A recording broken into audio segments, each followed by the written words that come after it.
Oke, ini merupakan video YouTube pertama saya. Perkenalkan, saya Dali Miftah Yasir, dan sekarang saya akan membahas tentang apa itu manajemen diklat dalam meningkatkan pengembangan SDM. Masuk di pertanyaan pertama, apa itu diklat? Diklat merupakan pendidikan dan pelatihan. Ini adalah proses sistematis yang bertujuan untuk meningkatkan tiga hal. Yang pertama, knowledge alias pengetahuan. Yang kedua, keterampilan. Dan juga sikap para entah itu pegawai, entah itu guru, siapapun yang memang mengikuti diklat tersebut. Pendidikan dan pelatihan merupakan dua hal yang berbeda. Pendidikan biasanya bersifat teoritis, kemudian jangka panjang, dan membentuk pola pikir seseorang. Sedangkan pelatihan itu bersifat jangka pendek, praktis, dan fokus pada keterampilan-keterampilan yang spesifik saja. Kalau pendidikan biasanya tentang ilmu yang kita pelajari, sedangkan pelatihan adalah bagaimana cara kita mengajarkan atau mempraktekkan ilmu yang sudah kita dapat, seperti itu. Sekarang kita masuk di manajemen diklat. Manajemen diklat merupakan cara kita mengelola, cara kita mengorganisasi, dan bagaimana cara kita merencanakan dan supaya terkendali proses diklat tersebut. Kalau kita berbicara tentang fungsi manajemen diklat, tentunya kita perlu tahu dulu apa itu fungsi manajemen. Ada 4, yaitu POAC. P yang pertama adalah planning, kemudian organizing, actuating, dan juga controlling.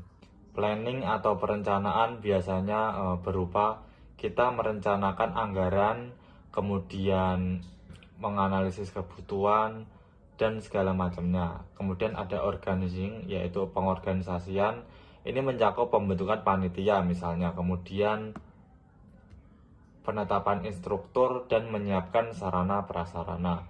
Yang ketiga ada actuating atau pelaksanaan, yaitu menjalankan diklat secara nyata sekaligus memonitoring proses berjalannya acara.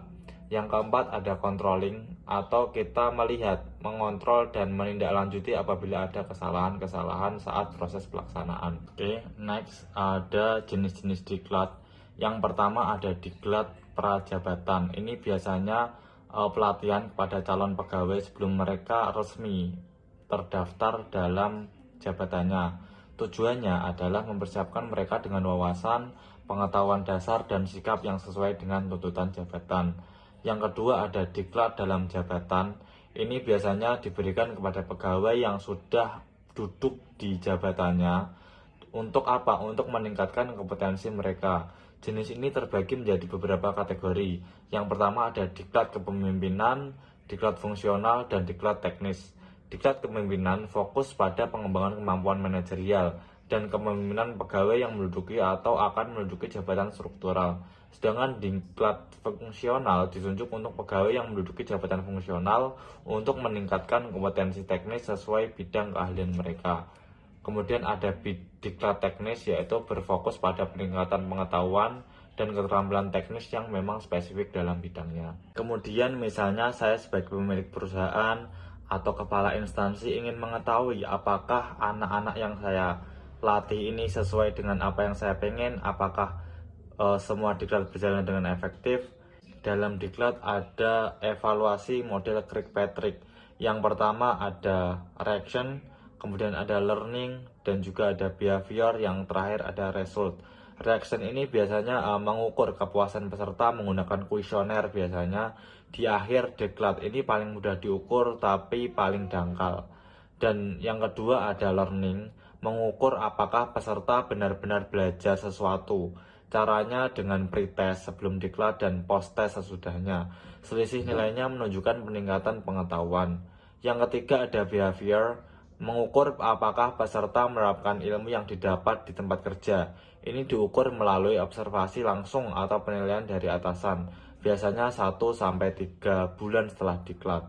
Dan yang terakhir ada result, mengukur dampak nyata terhadap organisasi, apakah produktivitas meningkat, apakah kinerja unit membaik, dan apakah tujuan organisasi tercapai. Semakin tinggi levelnya, semakin sulit diukur, tapi semakin bermakna hasilnya. Banyak organisasi hanya berhenti di level 1, yaitu reaction tadi, dan yang paling penting adalah sampai ke level 4. yaitu result. Diklat merupakan program yang sangat membantu bagi entah itu perusahaan, instansi, apapun yang memang membutuhkan. Tapi kepribadian seseorang jauh lebih penting. Apakah orang tersebut ingin belajar, apakah orang tersebut ingin bersungguh-sungguh atau tidak. Jadi itu saja yang mungkin saya sampaikan. Terima kasih sudah menonton dan mohon maaf apabila masih banyak terjadi kesalahan. Bye bye. See you.